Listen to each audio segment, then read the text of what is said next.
Bible team, like some nerdy sort of duo thing. I still think I had the best testament, but she might say otherwise. I'm biased, whatever. But I think I'd been here for maybe 5 or 6 years by the time when Caroline started with us, and so I'd sort of been through my own early teaching journey, and it was just so interesting sort of to watch her go through that same sort of thing, the same sort of teaching journey. There's probably 2 things I guess that stood out to me about her time here. Number one, and maybe most obviously, is that she just died too soon. She didn't get to really experience the fruits of the early labour that she put in her time here. I'll give you some context. So there's this weird transition that happens from when you come out straight out of a PhD and you come into full-time teaching. There's a really hard transition that you have to go through to become a comfortable lecturer. Like when you're doing your PhD, like you'll see the book that she's written out here. When you're doing a PhD, it's just hardcore, intense research. I mean, every sentence, every statement, you have to justify with a footnote. And so one page will take hours or days to write, just to make sure that you've covered every base. Because at the end of it, you've got a couple of examiners who are going to look at this and they're going to try and pick it apart. And that's their job, that's what we're paying them to do. So you just want to make sure that absolutely, you give them no grounds for any sort of criticism. And so it just kind of, you get into that way of thinking, because you're doing that for years, you get into that sort of headspace of how to do research. And then overnight, you become a lecturer.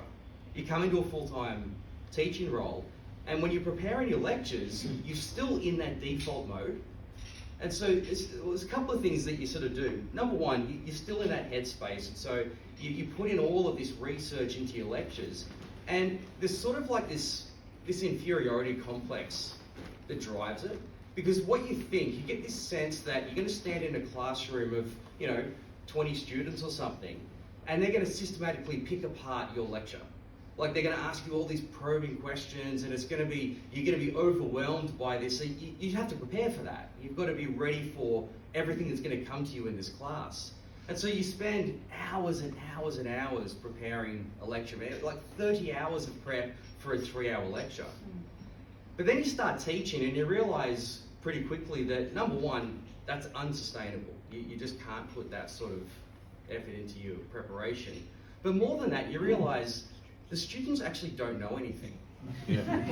But that's actually why they're there, right? They're there to learn. They don't know anything yet. You're there to teach them the stuff that they need to know. And you realize, so the questions aren't that hard. And so you start to sort of ease off a bit. And then you also realize that 30 hours of prep you put into your 3-hour lecture, you can't get through that in 3 hours. You've written a journal article for a lecture and you just can't get through the information. But it's weird because as academics you think, we've got PhDs, we're really smart. It takes us years to sort of get out of that headspace. Like it's a hard thing to sort of work out of. But eventually you do, and you become a bit more relaxed in your teaching. And coming back to Caroline, I sort of watched her go through that journey. The first year or two, she was just like, it's like she was just going to explode. There was just putting so much time into her preparation. And I'm trying to explain this to her, this sort of journey, but it's like, you're just going to have to go through it. But it got to this point where, in conversations, it was like she was just starting to relax a little bit. Just starting to go, okay, yeah, I feel confident going into the class. I'm feeling confident in who I am as a lecturer, that I don't need to put that much time in. And so I'm sure given time, she would have eased off a bit. But as I was reflecting on it today, and I actually don't think she would have eased off that much. You're laughing because I think you obviously know her personality. And so it wasn't just a personality thing, because I think for her, the time she put into it was her ministry. She put that time in because that's how much she loved her students. And it was just something really unique about her. I guess that's the second thing I want to reflect on, is that as a lecturer, her teaching here was her ministry. Now, I know it sounds like an obvious thing to say, like when you're in this job, it's not about the money, it's got to be about something more than that. And so for her, it really was her passion and her ministry.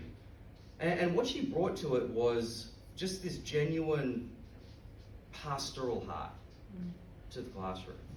Like it was, and the thing about it was that I never really saw it when she was here. Like, I didn't sort of sit in her classes and follow up with the students. I mean, she just had her classes, she did her thing, and, you know, the feedback was always really good, but I never really sort of probed deeply into the sort of impact she was having. But I've got a couple of, just shortly after she passed away, I asked some students to give some feedback on her teaching, and just a couple that really stood out to me. I'll just read them out to you.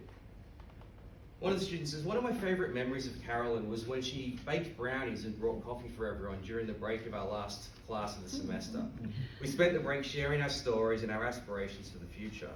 Caroline always showed a genuine interest in each of her students' lives and encouraged everyone in their abilities. Caroline saw my potential and believed in me long before I ever did. Her impact will stay with me forever, and for that I'll be forever grateful. There's another one. As an international student studying Hebrew with English as my second language, I had so many times I wanted to quit. When I was going to give up after one particular Hebrew class, Caroline reached out to me. Knowing my struggles where I didn't have a textbook because of financial problems, she gave me a brand new one from her shelves. Because of her support for my study of this subject, I finished it successfully.